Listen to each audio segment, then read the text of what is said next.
How do I look? Pogi. Nag-thumbs up pa si Celine habang pinapasadahan ng tingin si Rafael. Halatang nag-effort ang binata para sa unang pagkakataon na ipapakilala nito sa kanya ang kanyang pamilya. Mukhang kagalang-galang si Rafael sa suot niyang kulay krema na checkered polo at black slack pants. Kagabi pa sana gustong kausapin ng binata ang tatay niya, pero mabuti lang at nakumbinsi niya ito. Nagawin na lang iyon sa weekend para na rin naroon ang mga kapatid niya. Mukha kang congressman sa suot mo. Pangaasar niya. Nanlaki ang mga mata ni Rafael. Seryoso? Dapat ba magpalit ako ng damit? Akmang papasok ulit sa kotse ng hilahan niya.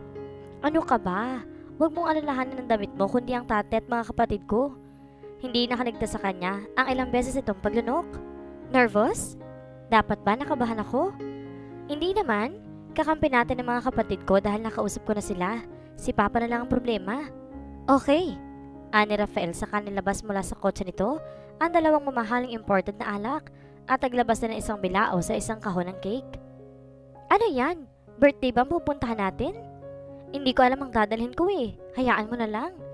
Ilang sandali pa naglabas din ito ng isang bouquet ng red roses. Para nga pala sa'yo. Tila nahihiya pang sabi nito. Napangiti si Celine. Hindi ka na sana nag-abala pa. I just thought that I have never given you proper flowers. Noong nasa Palawan tayo, binigyan mo ako ng gumamela, hindi ba? Hindi counted yun. Ngilitian siya ni Rafael bago muling pumarmal. This is it. Huminga ito ng malalim. Tara na. Habang papasok sila sa bahay, kinabahan na rin si Celine. Lord, kayo na pong bahala sa amin. Piping panalangin niya nang mamataan sila ng papa niya. Papa, may bisita po tayo. Good morning po, sir. Pagbati ni Rafael sa papa niya. Ako po si Rafael Guevara. It's nice to meet you po, sir. Sige, maupo ka. Agad namang tumalima si Rafael. Nagtatanong ang mga matang tinitingnan si Celine ng papa niya, pero umiwas siya ng tingin. Rafael, sila nga pala mga kapatid ko. Sina Kuya Stephen, Kuya Gio at ang bunso namin si Haris. Good morning. Ani Rafael sa mga ito. Simpleng tango lang naging tugon ng kanyang mga kapatid. Bagaman ang magaway ang tingin niya kay Haris, ay nag-thumbs up ito sa kanya. Tsaka pabulong sinabi ang salitang, Nice one, ate. Kung hindi lang siya kinakabahan, baka napangiti siya sa sinabi nito. Tinabihan niya si Rafael, bagaman nilang ng kandila na layo nila dito. Papa, may sasabihin po sa inyo si Rafael. Panimula niya. Ano yun? Tila nagsisimula na nga magsuspetsa ang tatay niya. Sa gilid ng mga mata ni Celine, di nakaligtas sa kanya nagpapasaklolong tingin ni Rafael. Bago tumikim at pinunasan ang sariling noo, gamit ang panyo. Sir, una po sa lahat, gusto ko pong malaman niyo na nirespeto ko po kayo at pati na rin po ang inyong anak na si Celine. Malinis po ang hanganan ko sa kanya at tila na-distract ito nang marinig ang pigil na pagtawa ni Haris bago ito sa likod ni Kuya Stephen at nanahimik ulit. Sir, ano po? Papa, buntis po ako at si Rafael ang ama. Hindi napigil ang singit na ni Celine dahil kung hihintay niya si Rafael ay baka abutin pa sila ng bukas. Ano? Napatayo ang tatay niya mula sa pagkakaupo. Paanong? Muli itong napaupo na tila ba nanghihina. Papa, okay ka lang? Akmang dadalahan to ng mga kapatid niya, pero pinigilan ng papa niya. Napapikit ng mariin si Celine. Ito na nga bang kinakatakot niya? Celine, totoo ba ang sinasabi mo? Dumagundong ang boses tanong ng papa niya. Opo, kaya po ako nandito. Para sabihin sa inyong pananagutan ko pa magiging anak namin, sir. Ani Rafael, na sa wakas tila nabawi ng composure. Aba, dapat lang. Wala ka pa namang sabit, hindi ba? Wala po. Mabuti. Gusto ko makausap ang mga magulang mo sa lalong madaling panahon. Naintindihan mo ba? Malakas ang boses na sabi ng papa niya. Naintindihan ko po. Mabilis na sagot naman ni Rafael. Mukhang sa sinabi ng binata, napayapa naman ang tatay niya. Kailangan makapamanhi ka na ang pamilya mo bago pa lumaki ang tiyan ni Celine. Teka lang po, Papa. Sansaran ni Celine sa sinasabi nito. Bakit po sila mamamanhikan? Para maikristal kayo kaagad. Paliwanag nito na tila ba iyon ang pinaka-natural na dapat mangyari. Wala pa po sa plano namin yun, Papa. Di pa po kami magpapakasal ni Rafael. Ano? Maging ang kanyang mga kuya, tila nagulat din sa sinabi niya. Magkakaanak kami pero hindi po solusyon doon ang pagpapakasal. We're not even in a relationship. Please try to understand. Marriage is for two people who are in love and we are not like that. Magkaibigan po kami at magkasama po namin palalakihin ng bata. Pero hindi po namin kailangan magpakasal. Hindi ba, Rafael? Tinitigan na sila ng binata na nasa tabi niya. Pero maging ito'y natulala rin sa sinabi niya. Pinandilata niya ito. Tumikhim si Rafael. If that's your daughter's decision, then I agree with her. Pinaglipat-lipat ng papa niya ang tingin sa kanilang dalawa bago matagal na natahimik. Bahala kayo. Tutal mo ka nakapagdesisyon na pala kayo at nasa tamang edad na naman kayo. Kaya bahala na kayo. Tumayo na ito sa lumabas ng bahay at sumunod nilang narinig ay ang pagbagsak na pagsara ng gate.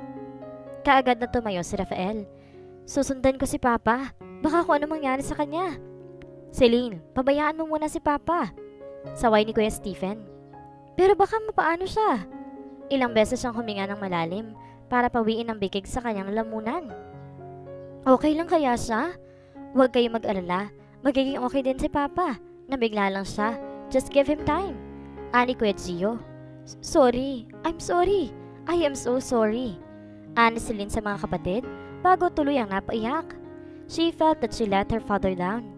Ilang sandali pa naramdaman niya na niyakap siya ni Rafael. Hindi ito nagsalita, basta niyakap lang siya. Ilang araw nang matamlay sa Celine dahil ilang araw na rin siyang hindi kinikibo ng tatay niya. Mukhang nagtatampo pa rin ito sa kanya. Tinatamad na bumangon siya mula sa pagkakahiga, saka nagtungo sa kusina para kumuha na maiinom. Nang datnan doon ang papa niya na nagbabalat ng pinya. Good morning, Papa. Tumango lamang ito at di malamang nagangat ang paningin mula sa ginagawa. Napabuntong hininga siya bago minasan ang refrigerator nila. Kailan kaya siya nito papansinin at kakausapin uli? Dumaan dito si Rafael kanina, pero natutulog ka pa. Binigay niya mga prutas para daw sa atin. Nagbalat na ako ng pinya para makain mo. Magandang prutas para sa mga buntis kaya kumain ka nito, ha? Agad niyang sinara ang ref at napatitig dito. Papa, aniya bago lumapit at niyakap ito mula sa likuran. Sorry po talaga, Papa. Huwag na po kayo magalit sa akin. Hindi ako galit sa'yo. Oo, nagulat at medyo nadismaya ako pero hindi ako galit sa'yo. Huminga ito ng malalim. Mukhang mabuting bata naman yung si Rafael. Kanina nagpunta siya rito, hindi ko pinapansin pero ayun. At maayos na nagpaalam pa rin siya sa akin nung aalis na siya. Tumango si Celine habang nakasubsob pa rin ang ulo sa likod nito. Mabait po talaga siya kaya wag niyo na po siyang sungitan, ha? Gusto mo ba siya? Papa, ang aga-aga iniintriga mo ko. Natatawang sumubo siya na isang hiwa ng pinya. Ang tamis nito. Tikman mo pa. Sinusubukan niyang ibahin ng usapan dahil hindi siya komportable sa paksang iyon. Gusto niya si Rafael. Sigurado siya sa bagay na iyon. Mahirap na hindi ito magustuhan lalo pat napakabuti ng pakikitungo nito sa kanya at sa pamilya niya. Pero hindi niya alam kung dahil lang yun sa magkakaanak na sila. Ayaw mo bang magpakasal sa kanya? Papa, alam ko po na gusto niyo pa siya para sa akin. Yung ideal family. Pero malabo pong mangyari sa amin yun ni Rafael. Nagkibit ito ng mga balikat. Nagbabaka sakali lang ako at baka magbago pang isip mo. Ingatan mo ang sarili mo, anak. Kumain ka na mabuti para maging healthy kayo ng apo ko. Opo. Sa wakas ay nakahinga siya ng maluwag. Thank you, Papa. Ate Celine, nandito na si Kuya Rafael. Agad in-off ni Celine ang laptop niya. Mamaya na niya tatapusin ang kanyang manuscript. Sabik na lumabas siya sa kwarto at naabutan doon si Haris na nananalamin habang may sinusukat na sunglasses. Bagay ba sa akin, ate? Kanino galing yan? Kay Kuya Rafael. Yung totoo, hiningi mo yan sa kanya, no? Hindi ito kumibo. Naiinis na lapitan niya si Haris, sabay inagaw ang sunglasses dito. Isasorry ko to sa kanya. Ikaw talaga hindi ka na nahiya. Hayaan mo na, Celine. Mas bagay talaga sa kanya yan eh. Nakangating sabi ni Rafael na hindi niya namalayang nakalapit na sa kanila. Thanks, kuya. Ani Haris bago muling inagaw sa kanya ang sunglasses at ani may batang dumila pa sa kanya bago lumabas ng bahay. Alam mo, di mo na kailangan pang suhulan ng pamilya ko. Gusto ka na nila. Wika ni Celine kay Rafael at naupo sa sala nila. Nagsiselos ka ba dahil naging close na ako sa kanila? Bakit naman ako magsiselos? Tanong niya. Nagulat pa siya dahil medyo napalakas yata ang boses niya. Nagsiselos nga ba siya? Sige na nga, nagsiselos nga yata ako. Pag-amin niya sa sarili. Nagsiselos nga siguro siya dahil na rin sa matyagang pagpunta-punta ni Rafael sa bahay nila. Mukhang nahuli na nga nito ang loob ng mga kapatid niya. Bagaman ang papa niya malamig pa rin ang pakikitungo rito. Pero tuwing sila lang magkasama ay pulos papuri ang naririnig niya tungkol sa binata. Kesyo napaka-thoughtful daw ni Rafael. Magalang daw si Rafael. Mabait daw ito. Gumagawa raw ito ng paraan para puntahan siya. Na ang ending, pinipilit pa rin ito na sana raw magtuloy-tuloy na sila sa pinapangarap nitong kasalan. Nakangiting na, pailing na lang si Rafael. Kailan nga palang susunod mong check-up? This Saturday. May schedule ako na magpunta sa OB ko. Sino nga palang doktor mo? Si Doktora Bongkin. Kakilala siya ni Lauren at siya ang nag-recommend sa akin kay Doc. Alam mo, may kakilalang OB ang mommy ko. Baka gusto mo lumipat ka sa kanya. Why? My doctor is good and she is nice. Malapit lang din ang klinik niya rito. Gusto ko siya. Nagsimulang maging defensive si Celine. Handa siya makipagdebate rito kung kinakailangan. Okay, kung gusto mo. Yun na yun? Nagulat pa siya na gano'n lang ito kadaling napasunod sa gusto niya. Tila yun din tumatakbo sa isipan ni Rafael. Dahil umangat ang isang sulok ng labi nito, na tila nagpipigil na mapangiti. By the way, from now on, gusto ko malaman ang schedule mo para hindi maging conflict sa schedule ko. Wala namang problema sa akin. Madalas naman nandito lang ako sa bahay. Maliban na lang kapag may schedule ako na mag-tutor at may order kami ni Lauren. So you'll practically catch me at home writing. Writing? Hindi ko pa ba nasasabi sa'yo? Writer ako. Bahagyang nanlaki mga mata ni Rafael. Really? What do you write? Halatang napukaw niyang interes nito. Siya naman ang bahagyang napahiya sa enthusiasm na pinapakita nito. Romantic novels. Wow! You are a romance novelist? Ang galing mo naman. Pinamulahan si Celine sa papuri nito. Hindi naman. Kailan ka pa nagsimulang magsulat? Saan ka kumukuha ng ideas at plots mo? What's your pen name? Ilang novels na na-publish mo? Saan ka makakabili ng mga books mo? Isa-isa niyang sinagot ang mga katanungan ni Rafael. Sanay na siya sa ganong tanong tuwing malalaman ng isang bagong kakilala ang propesyon niya. But somehow it felt different when it came to Rafael. He seemed genuinely interested in her craft. Hindi katulad ni Sam noon na minsan di man lang nagpakita ng interes sa ginagawa niya. Nang ihatid niya ang binata palabas ng bahay, ay ngiti-ngiti ito. Sana mamana ng anak natin ang katalinuhan at artistry mo. Anito nung nasa gate na sila. Natawa si Celine sa sinasabi nito. I hope our baby gets your height. If it's a girl, I want her to get your eyes. I hope she gets your smile. Tumigil sa paglalakad si Rafael at pa-cute nang umitis sa kanya. Bakit? Ganun ba talaga kaganda ang ngiti ko? Pinaikot niya mga mata bagaman pinamulahan siya sa paraan ng pagkakangiti nito. Huwag kang ang feeling. Sabi ko na nga ba't may tinatago ka pa rin pagnanasa sa akin eh. Kinindatan pa siya nito. Kadiri ka ha? Umuwi ka na nga. Pagtataboy niya sa binata dahil baka mahalata pa nito ang pagbablush niya. What? I don't get to have a good night kiss? Nakapout ang lips sa tanong ni Rafael at saka pumikit pa. Natawa si Celine sa itsura ng binata. Ngunit ilang sandali pa, natigilan siya ng dumilat ito at biglang sumeryoso ang anyo. Titig na titig ito sa mukha niya. Yon ang paraan ng pagtitig ni Rafael sa kanya noon. Bago siya nito hinalikan na nagresulta sa sitwasyon nila ngayon. Unti-unting bumaba ang ulo nito palapit sa kanya. Pinikit na lang niya ang mga mata nang mamataan si Haris na papasok ng gate nila. Natatarantang itinulak siya ni Rafael palayo sa kanya.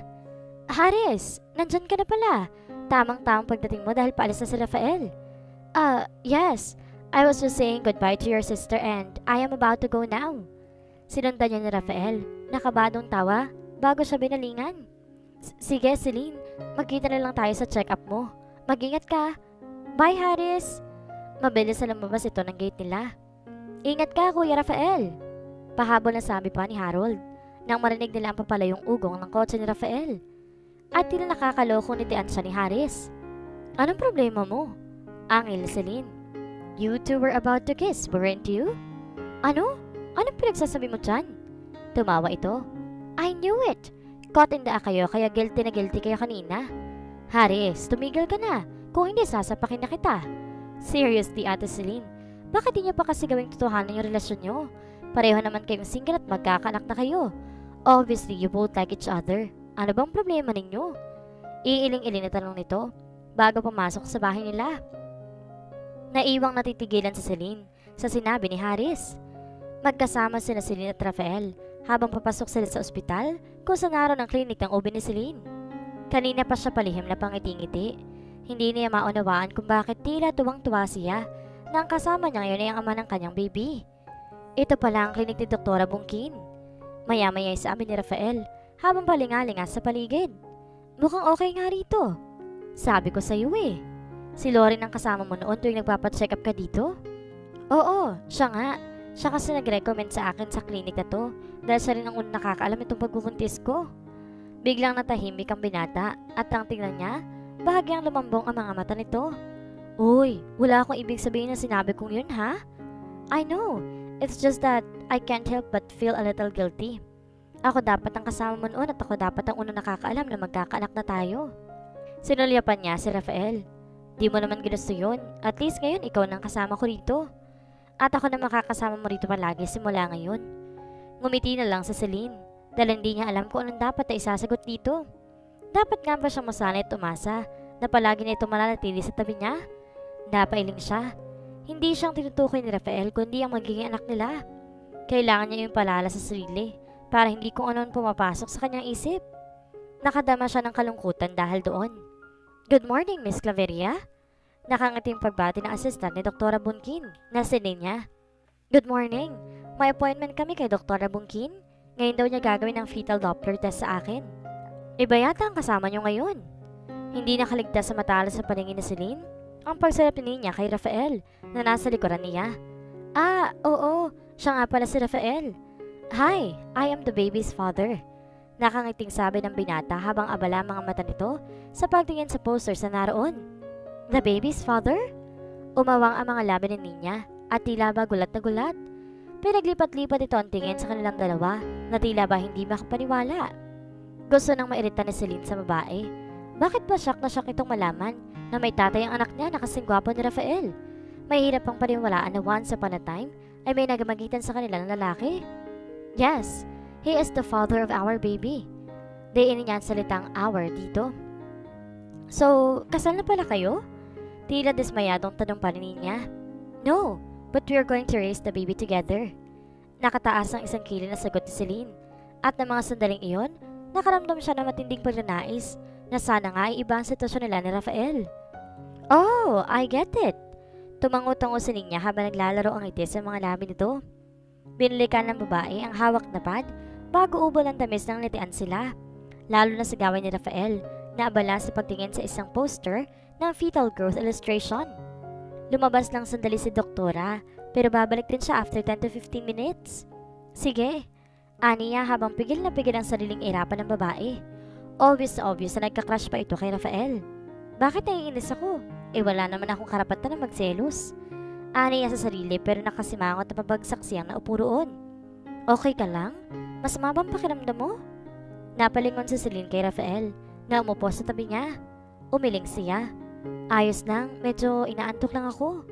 Totoo yun, dahil nakagawian na niyang magsulat hanggang madaling araw. Mas makakapag-isip at makakapagsulat kasi siya kapag tahimik at tutulog na ang mga tao sa paligid. Bagaman sinusubukan niyang baguhin ang oras ng kanyang pagtulog. Alalang-alala na rin siya sa kanyang pagbubuntis. Nagikab siya. Nagulat pa siya na maramdaman na sinandal ni Rafael ang ulo niya sa balikat ito. Magpahinga ka muna. Hindi na siya tumutol pa dahil nagugustuhan na rin niya ang pakiramdam habang nakahilig sa balikat ng binata. Nang sulyapan niya si Ninya, sa kinauupan nito ay nakasimangot na ito habang nakatingin sa gawin nila. Lihim na nagbunyi ang puso ni Celine. Bagay pinikit ang mga mata at tinamnam ang sandaling iyon.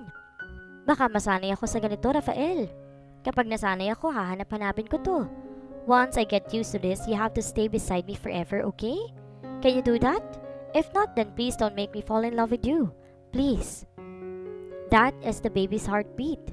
Nagkatinginan sina Celine at Rafael nang pareho nilang marinig ang kakaibang tunog mula sa fetal Doppler. The heartbeat is normal, so that means that the baby is doing fine. The baby is now approaching its 12th week. So that means that you're almost on your second trimester, Celine. The first trimester is the crucial stage, but you still have to be careful about your health. Naparunok si Celine, kasabay ng pamamasa ng kanyang mga mata. A tiny being inside her was growing. Hanggang ngayon kasi hindi pa rin niya tuluyang naiisip na may nasa loob talaga ng tiyan niya. Wala pa kasi siyang naramdamang fluttering o kahit anong pagkilos mula roon. May nararamdaman ka bang pagbabago sa katawan mo? Maya-maya itanong ng doktor sa kanya. Medyo nagigiantukin lang po ako at saka palagi po akong nahihiyang sinulyapan ni Celine si Rafael na tutok sa kanya. Naiihi, tsaka parang constipated po ako. Normal lang yun para sa mga buntis. Nakangiting sagot nito. Ilang sandali pa, nagbigay na lang si Doktora Bungki ng vitamins na dapat ay inumin niya. Hanggang sa lunasan ng kostya ni Rafael ay hindi mabura-bura ang ngiti sa kanyang mga labi. Nang tignan ng binata, tahimik lang ito. Bakit kanina ka pa walang kibo? Untag niya. Nothing. Don't mind me. May problema ba? Hindi kumibo si Rafael pero kasunod niyon ay ang pasimpleng pagpahid ito ng sulok na mga mata at pagsinghot. Umiiyak ka ba? No. Basag ang boses sa sagot ito. Pinakatitigan ito ni Celine. Umiiyak ka nga. No, I'm not. I'm just a little emotional here, you know? Muli, pinanasan ng binata ang mga munti nitong luha. I am really going to be a father soon. Ayaw mo ba? Alang-aling tanong niya. Of course not, silly. Nakangiting lingon siya ni Rafael. I am just overwhelmed and a little scared, that's all. Naiintindihan kita. Ganyan din ang naramdaman ko pero wag ka mag-alala. Kaya mo yan, ikaw pa. Humugot ito ng malalim na hininga bago hinawakan ang kanyang kamay na nasa kandungan niya. Thank you, Celine. Thank you. Natigilan si Celine sa ginawa ni Rafael pero agad din namang binawi ang kamay nito. Celine? Bakit? Do you want to meet my family? Nanlaki ang mga mata niya sa tanong ng binata. Tila nahalata naman ito iyon. Hey, don't freak out. They just want to meet you in person. Nasabi ko na kasi tungkol sa sitwasyon natin. Alam ko na hindi tayo katulad ng ibang couples pero gusto ko pa rin makilala ng pamilya ko. After all, you're going to be the mother of my child. Ngayon na ba? Hindi naman. Okay lang ba? But if it makes you uncomfortable, then... Sige, pahig ako. Ngumiti ito ng maluwag. Rebecca has been dying to meet you. She's going to be thrilled when she sees you. Rebecca? Tanong ni Celine kasabay ng pagbangon. Namunting ka ba sa dibdib? Sa ilang buwan di sila nagkita, posible kaya nakatagpo na ito ng bagong pag-ibig? Ang bunso namin. Alam mo ba na avid fan mo pala siya? Ang dami na nabasa sa mga sinulat mong libro. Talaga? Abot ang tanong niya.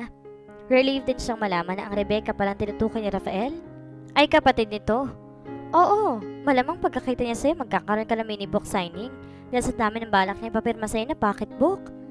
Nangingiting napailing na lang si Celine. I can't wait to meet her and your family. Ngumiti rin ito habang patuloy sa pagmamaneho. Gutom ka na ba? Tanong nito maya-maya. Hindi pa naman. Ayaw mong kumain?